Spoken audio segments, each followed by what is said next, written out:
Мишка. Здравствуйте, друзья! Вы на канале Маржан Мисс. Biz bugün eng күшті видеолар түсіреміз. Мінеке біздің сыныпта, бірінші сыныпта өлең айтқанбыз. Тәуелсіз ел бақыты деген. Соның орнына Мұхтар өсиді артқа қарап жүріп келеді.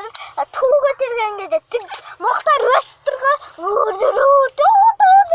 Басы өтіп қисайып кеткен.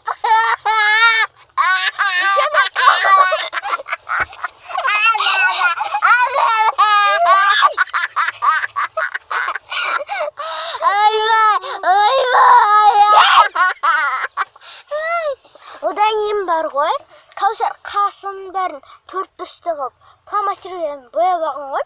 Еще де мына жер дәл осындай мен фломастермен қоңыр. Одан кейін жерні деген оғаш жерде болса өсіп кеткен. Сенбесеңдер, мынадан сұраңдар. Мына қасы әлі кетпеген, мына қасы әлі кетпей, танауының үстіндегі, мына жердегі берні кетпей, аузындағы немнесі кетпеген. Ортасында өсіп сызық қойған.